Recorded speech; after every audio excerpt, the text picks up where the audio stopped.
예수님의 요한복음에 나타난 7가지 표적 중에 6번째 표적입니다. 소경된 자를 고치시는 사건, 이 내용에 대해서 우리가 오늘 다뤄볼 텐데, 사복음서에는 예수님이 활동하던 그 시기에 예수님으로부터 많은 병자가 치유받는 역사가 일어났습니다.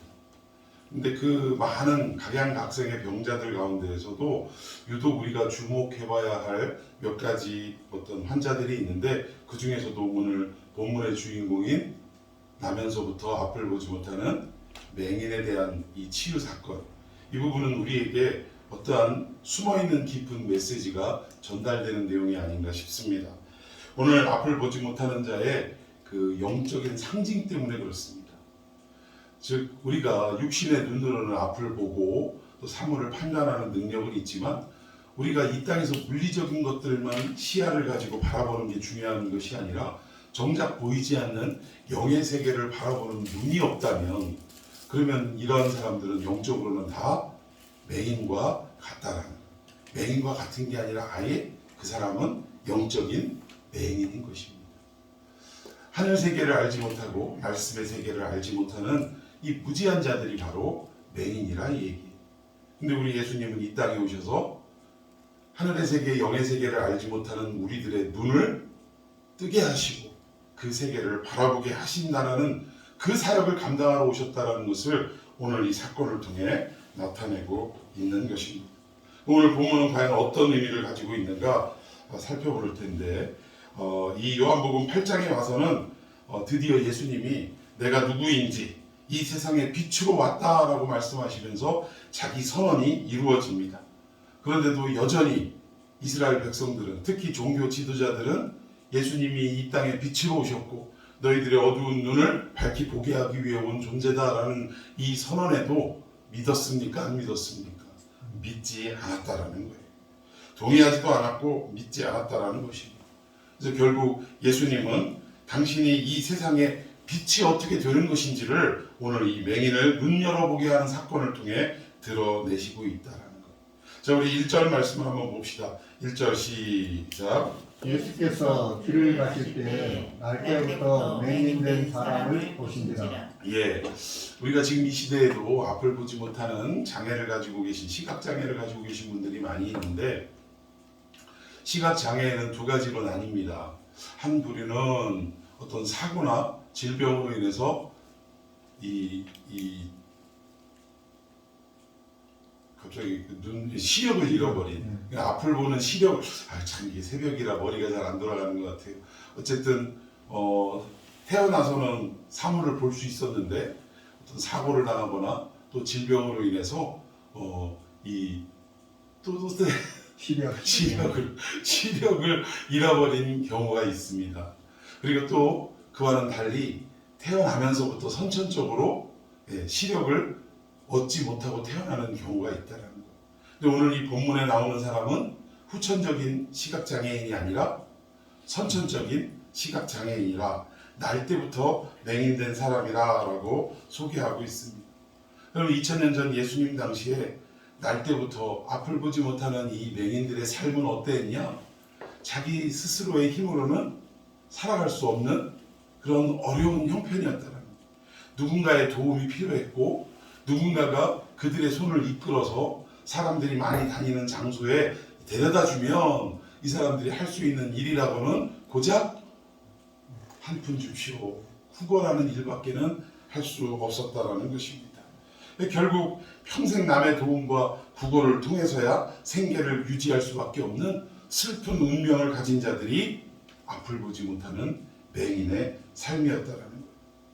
그럼 과연 이 맹인의 삶은 그저 표면적인 앞을 보지 못하는 어떤 환자의 삶을 나타내고자 성경에 기록했느냐? 그게 아니라는 거예요. 오늘 이 시대, 아니 그 당시에 이스라엘 백성들의 영적 상태가 어떤 사람과 같다는 거죠? 앞을 보지 못하는, 영적인 세계를 바라보지 못하는 맹인과도 같다는 거예요. 이걸 드러내고자 하시는 거예요. 2000년 전에 이스라엘 백성들뿐만 아니라 오늘 이 시대에 예수 그리스도, 그분의 말씀을 알지 못하고 하늘나라를 알지 못하고 영의 세계를 보지 못하는 우리들도 다 영적으로 볼 때는 맹인에 불과하다라는 것을 지금 말씀을 통해서 오늘 사건을 통해서 지금 우리에게 소개하고 있다는 것입니다. 바라옵기는 오늘도 이 말씀을 듣는 가운데 하늘문이 열리고 또 우리가 가란 영혼 속에 예수님을 갈망하는데 그 불꽃 같은 눈으로 우리를 보시는 주님과 시선을 마주치는 이 새벽이 되기를 예수님의 이름으로 축원해 드리겠습니다. 예수님이 우리 삶에 찾아오는 순간, 오늘 본문에도 예수님이 보셨다라고 1절에 나오고 있어요. 맹인은 앞을 볼 수 없으니까 예수님을 볼 수 없겠죠. 근데 그 앞을 볼 수 없는 맹인을 먼저 찾고 먼저 바라보시고 먼저 다가오신 분은 누구십니까? 우리 예수님이라는 거예요. 오늘 이 새벽에도 이 아침에도 예수님이 여러분의 삶 가운데 먼저 바라보시고 먼저 찾아가시고 먼저 다가오시는 놀라운 축복의 역사가 있기를 축원해 드리겠습니다. 자, 우리 2절 봅시다. 2절 시작. 제자들이 물어 이르되 라비여 이 사람이 맹인으로 난 것이 누구의 죄로 인함이니까 자기니까 그의 부모니까. 네, 제자들은 관심사가 다른 데 있던 거예요. 엉뚱한 데 있던 거예요. 지금 한 영혼이 앞을 보지 못하고 누군가의 도움이 없이는 살아가지 못하는 이런 피폐한 운명을 가지고 하루하루를 살아가는 이 사람을 바라보면서 어떻게 하면 이 사람이 이 불쌍한 운명에서 벗어날 수 있을까? 이거를 걱정해주고 또 마음을 같이 하는 것이 아니라 고작 묻는 질문이라고, 이 사람이 앞을 볼 수 없는 것이 본인의 죄입니까? 부모의 죄입니까? 다른 말로 하면 조상의 죄입니까? 이걸 지금 묻고 있다라는 거예요. 도대체 누구의 죄 때문에 앞을 보지 못하는 것입니까? 이 질문을 하는데, 여러분, 이 질문이 왜 일어나냐면 이스라엘은 율법 때문에 또 하나님의 구약에 선포하신 말씀 때문에 오해하고 있던 부분이 있다는 거예요. 출애굽기 20장 5절의 그 한 부분인데 그 빨간 글씨만 한번 읽어봅시다. 시작. 나를 미워하는 자를 죄를 갚되 아비로부터 아들에게로 3세대까지 이르게 하거니와. 예, 아버지가 죄를 지으면 그 자손 3, 4대까지 그 저주가 임한다라는 이 말씀. 여러분, 이 말씀을 오해해가지고 결국 이 이스라엘 사람들은 어떤 생각을 했냐면 우리의 죄는 자손 만대로 대대로 유전이 된다라고 믿고 있었다. 한때 우리나라도 가게에 흐르는 저주를 끊으라라는 이상한 이 신학적 어떤 그 기초가 바탕되지 않은 그런 이상한 논리로, 그래서 뭐 이걸 보고 믿는 사람들마다 맞아 생각해보니까 우리 아버지가 예수를 안 믿고 맨날 술주정뱅이에다가 엄마 두드러 패고 뭐 이런 삶을 살았는데 우리 집안에는 이 대대로 이런 어떤 음란하고 또는 어떤 술 취하는 이런 저주가 흐르고 있다. 그래서 이거를 끊어야 된다. 뭐 이런 운동이 벌어졌던 적이 있어요. 근데 여러분, 이 모든 것들은 성경이 말하는 내용과는 전혀 상관도 없는 내용이고, 여러분, 만약 우리 조상의 죄가 3, 4대에 이른다면 3, 4대에 이른다는 말의 의미를 진짜로 1대, 2대, 3대 이런 의미가 아니에요. 여러분, 우리 인생에 우리 왜 이런 얘기 있죠. 옛날 사극 같은 데 보면 왕에게 반역했을 때 몇 족을 멸한대요? 3족을 멸한대. 또 심할 때는 막 9족을 멸한다 이렇게도 얘기하는데, 여러분, 이거는 우리 우리 친척 관계에 3족을 멸한다 이러면, 이렇게 멸하면 그 집안에 문을 닫습니까? 안 닫습니까? 문 닫는 거예요. 근데 그 당대에 3족을 멸해도 문을 닫는데, 여러분 생각해 보세요. 3대를 만약에 그 저주가 이어져서 살 수 없게 만드신다면 그 가문은 아예 이 땅에서, 이 지구상에서 존재를 찾아보지 못하게 될 것입니다. 그러니까 그만큼 하나님의 말씀을 순종하지 않고 이렇게 하나님 말씀 받아들이지 않고 대적하는 자들에게는 이 아비로부터 아들에게 3, 4대 이르기까지 이렇게 저주를 내린다라는 말씀은 그만큼 하나님의 이 무서운 형벌이 결국은 이 땅에서 그 가문을 이어가지 못할 정도로 이렇게 크게 내리신다라는 의미로 받아들여야지, 아니 진짜로 3, 4대라면 우리가 알지 못하는 할아버지 또는 증조 할아버지의 죄 때문에 우리까지 저주를 당한다 이 얘기밖에 아니지 않습니까? 예수님도 그 말씀하셨죠. 아비가 신 포도를 먹으면 아들이 시겠다 하겠느냐. 이거 말도 안 되는 얘기다. 그 말씀하신 적이 있어요. 그래서 우리가 가게에 흐르는 그 저주를 끊어야 된다 이런 말도 안 되는 이게 뭐 경상도 말로 이런 얘기를 무슨 얘기라고요? 무슨 소리? 택도 없고 씩도 없는 소리, 이런 소리 하면 안 된다는, 또 거기에 현혹돼서도 안 된다라는 것입니다. 근데 오늘 이스라엘 백성들도 이 말씀 때문에 우리의 죄가 유전이 되는구나. 그래서 우리 조상이 죄를 지면 우리에게도 그대로 임하게 되는구나. 근데 여러분, 이게 일리가 있는 부분이 뭐냐면, 예를 들어서 솔로몬이 하나님 앞에 죄를 지었죠. 하나님이 왕이 되면 하지 말라고 한 짓을 가장 처음 시작하자마자 한 그 왕이 누구냐면 솔로몬이. 이방 여자를 데려오고 또 부인도 많이 두고 말도 많이 두고 은금도 많이 둔 자가 누구였다? 그런데 하나님 뭐라고 하셨어요? 너 하는 꼴을 보니 지금 당장 이 나라를 두 쪽으로 만들어도 시원치 않은데 누구를 봐서?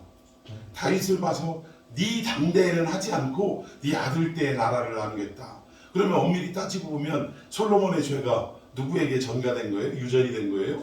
자식 르호보암에게 유전이 됐다라고 말할 수 있는데, 그런데 여러분, 솔로몬이 지은 죄는 개인의 죄가 아니라는 거예요.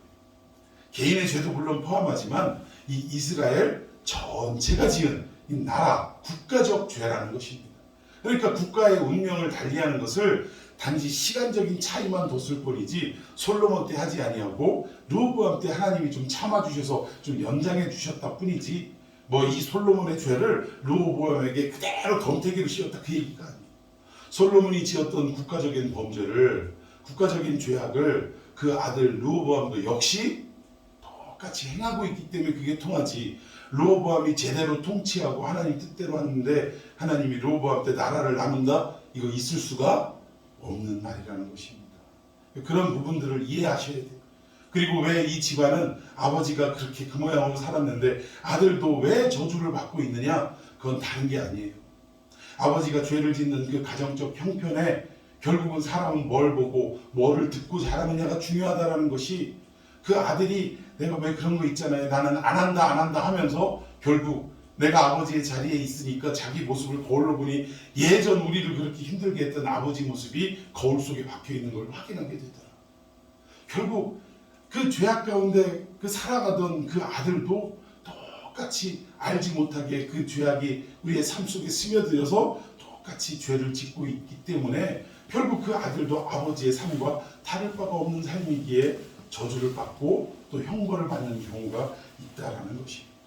그래서 우리 엄밀히 따지면 예전에는 우리 인간의 죄가 원죄가 있었어요. 아담의 원죄.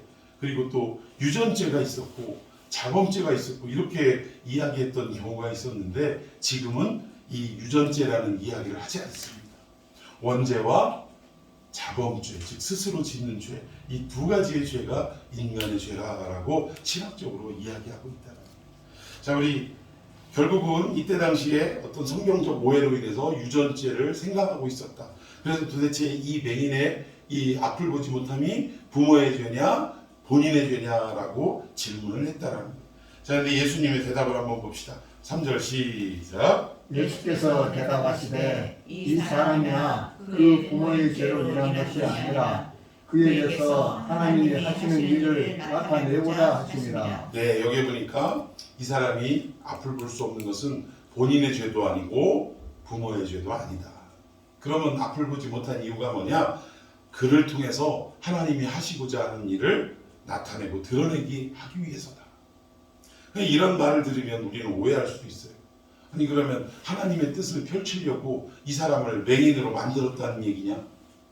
아니, 이 사람이 무슨 죄가 있다고 억울하지 않느냐? 이런 생각할 수 있어요, 없어요? 근데 이게 오해하면 안 되는 것이, 하나님께서 어떤 일을 이루시고자 이 사람을 아예 맹인으로, 이 사람을 어떤 어려운 형편으로 만들어 태어나게 하신 것이 아니라, 많은 사람들 가운데 결국 알 수는 없지만 여러 가지 어려운 형편과 이해할 수 없는 처지 속에 태어나는 사람은 있지만, 하나님은 그 어려움 속에서 오히려 그 어려운 인생을 통해 하나님이 어떠한 분이신지를 드러내고 나타내는 은혜를 허락하시는 분이시다. 이렇게 우리가 해석하는 것이 맞다라는 것입니다. 많은 사람들이 오해하는 거예요. 자, 우리 4절과 5절 시작. 때가 아직 낮음에 나를 보내신 이의 일을 우리가 하여야 하리라. 밤이 오리니 그때는 아무도 일할 수 없느니라. 내가 세상에 있는 동안에는 세상의 빛이로라. 예, 이 앞을 보지 못하는 맹인을 통해 하나님이 하시고자 하는 일, 즉 하나님의 영광을 드러낸다라고 말씀하셨는데 그 영광이 어떤 건가 봤더니 여기 뭐라 그래요? 때가 아직 뭐라? 낮이라. 그럼 여기 낮이라는 것은 단순히 해 뜬 시간, 뭐 특히 정오 뭐 이걸 나타내는 게 아니라 물리적 시간을 지금 나타내는 것이 아니라 지금 영적으로 무슨 말씀하시냐면 내가 어둠 가운데 우리 창조가 이루어지기 전에 이 세상의 모습을 어떻게 소개하고 있냐? 어떻게 하고 있죠? 땅이 혼돈하고 공허하고 마지막 세 번째 흑암이 깊음 위에 있다. 즉 이 땅에 하나님이 함께 하시지 않고 간섭하지 않는 이 세상은 어둠의 세상이라는 거예요. 흑암이 깊은 세상이라는 거예요. 오늘 여기에 나오는 때가 아직 낮이라 할 때 이 낮은 물리적 시간이 아니라 결국 저 위 하나님 보좌 위에 있던 보좌 옆에 있던 우리 예수님 성자 하나님께서 육신을 입고 이 땅에 어두움 가운데 있는 이 땅에 찾아온 이 순간이 뭐라는 거예요? 영적으로 낮이라고 해요. 주님이 계시는 그 상황이 낮이고 그리고 주님이 머물지 않는 그 시간은 어둠이요 흑암이라 말할 수 있는 것입니다. 그러면 우리가 살아가면서 예수님을 만난 사람은 똑같은 세상에 거하지만 그의 시간은 어떤 시간이에요? 낮 시간이 낮 시간. 예수님을 만난 인생은 낮에 거하는 자입니다. 그런데 아무리 광명한 대낮에 돌아다닌다 할지라도 예수님을 만나지 못한 인생은 밤에 거하는 인생이에요. 어둠에 거하는 인생이고 흑암에 거하는 인생이라 말할 수 있는 것입니다. 그래서 주님이 계시는 주님과 함께하는 동행하는 이러한 인생은 아무리 우리가 캄캄한 또 음침한 사망의 골짜기에 있다 할지라도 아니 저 지옥불에 던져졌다 할지라도 그 장소가 뭐가 되는 거죠? 낮이 되는 거예요. 낮이. 믿습니까? 그리고 아무리 대명천치에 다닌다 할지라도 또 밝은 불빛 아래 있다 할지라도 우리 주님이 함께하는 인생이 아니라면 그는 어둠이요 흑암의 인생이라는 것입니다. 바라옵기는 여러분들은 대낮같이 광명천지에 다니는 인생이 되기를 예수님 만나고 동행하는 인생이 되기를 축원해 드리겠습니다.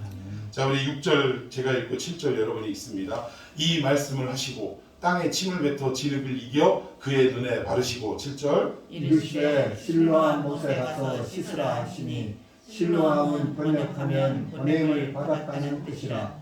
이에 가서 씻고 밝은 눈으로 왔더라. 아멘. 나음을 입었어요? 나음을 입었습니까? 안 입었습니까? 나음을 입었다라는 거예요. 근데 나음을 입은 과정을 보니까 참 특이하네요. 예수님이 진흙을 딱 손에다 쥐고 그 진흙에다 뭐를 어떻게 했어요? 침을 뱉어서 이겼어요. 반죽을 하셨네. 그리고 나서 그 반죽한 걸 갖다가 눈에다 바르고 실로암 못에 가서 씻으라 라고 명령하신데 명령하신 대로 순종했더니 눈을 볼 수 있게 돼. 앞을 볼 수 있게 됐다. 근데 많은 사람들이 이 진흙을 이 침으로 이렇게 이겨가지고 바른 이 사건을 어떻게 해석하냐면 이 진흙은 우리 인간이 뭘로 만들어졌어요? 흙으로. 이게 결국 우리 타락한 인생을 말한다.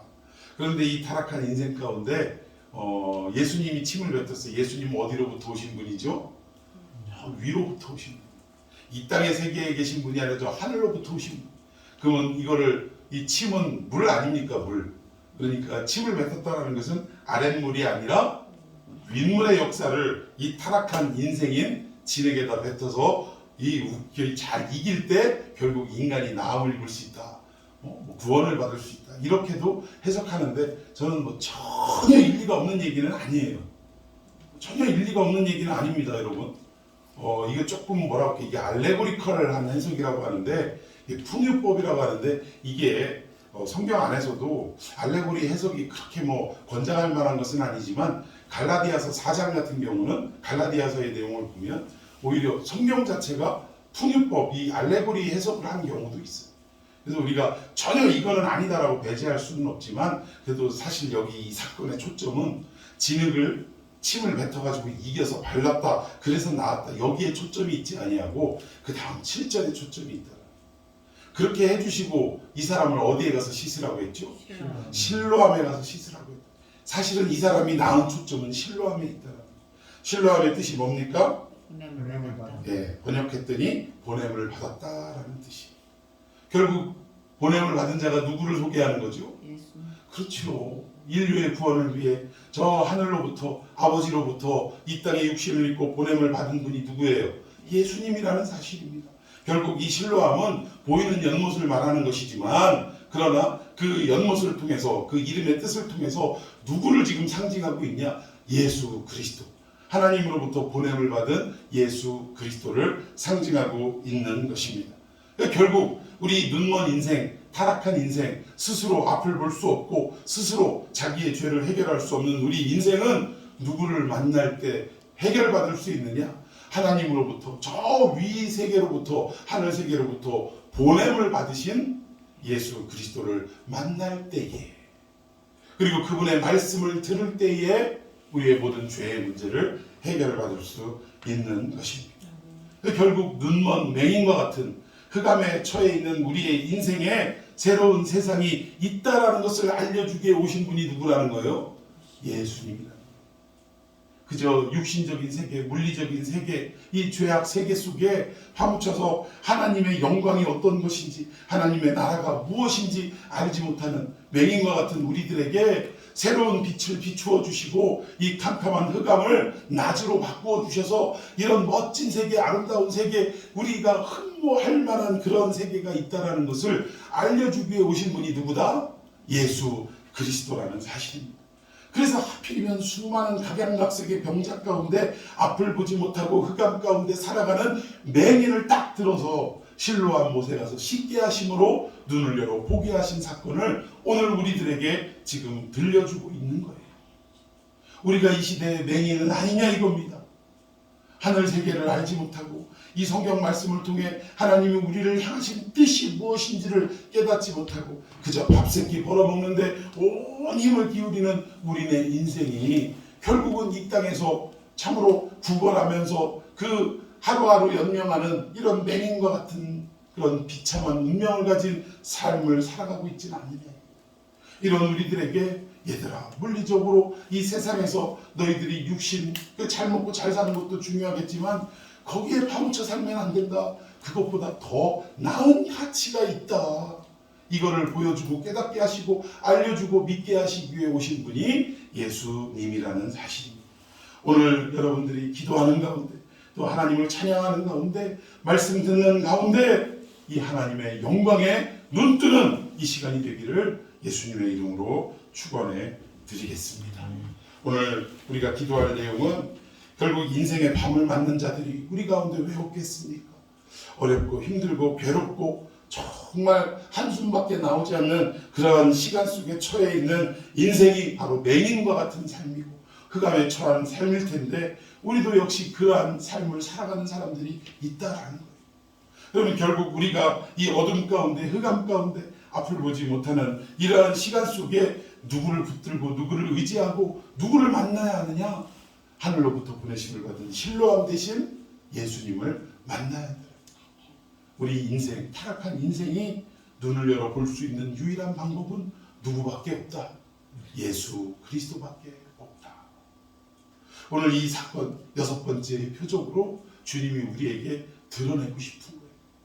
그런데 그 빛으로 오신 예수님을 우리는 깨닫지도 못하고 받아들이지도 못하고 또 이해하지도 못했다라는 거예요. 그래서 그분을 결국 어디로 내몰았어요? 십자가로 내몰았어요. 무슨 소리 하고 있냐고. 참나마도다. 네가 어찌 하나님의 아들이라고 하느냐. 네가 어찌 하나님께 보냄을 받은 자라고 하느냐. 오해하는 거예요. 받아들이지 못하는 거예요. 결국 예수님은 알아듣지 못하는, 말귀를 알아듣지 못하는 우리 인생들을 위해서 결국은 십자가로 향하시는 이러한 삶을 사셨다는 거예요.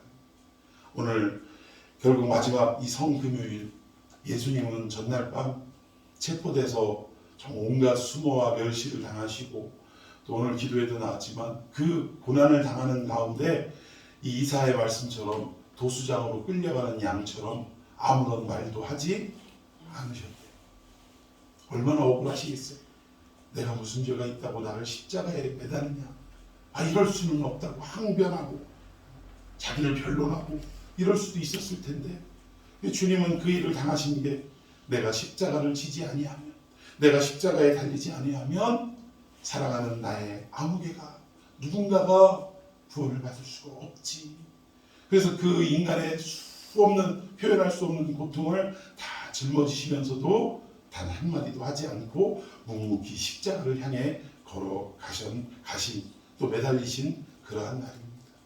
오늘 예수님의 예수님의 그 고난에 동참하되 단순히 우리의 초점이 예수님이 못 박힐 때 얼마나 아프셨을까, 창을 찔릴 때 얼마나 아프셨을까, 여기에 초점이 있는 게 아닙니다. 우리의 깨닫지 못하는 무지가 주님을 저 십자가로 내몰았고, 우리의 받아들이지 않는 믿음 없는 모습이, 불순종하는 모습이 결국 예수님을 내가 당해야 할 그 자리로 내몰았구나. 결국 우리의 무지와 깨닫지 못하는 자신을 주님 앞에 내어드리는 시간이 되어야 하고, 이제 말씀을 통해 예수님의 십자가를 통해 우리가 구원이 어떻게 왔는지를 깨달았다면 남은 생애를 누구를 위하여? 예수 그리스도를 위하여 살아가는 삶이 되게 해달라고 결단하고 헌신하는 이 마지막 고난의 이 시간이 되어야 할 줄로 믿습니다. 자, 우리 오늘 말씀 기억하면서 눈 닫혀진 우리들의 눈을 열어달라고, 그 열리는 유일한 방법은 하늘로부터 보냄을 받으신 실로암 대신 예수님 외에는 방법이 없습니다 라는 것을 우리가 고백하면서 이 시간 함께 나아갔으면 좋겠습니다. 자, 우리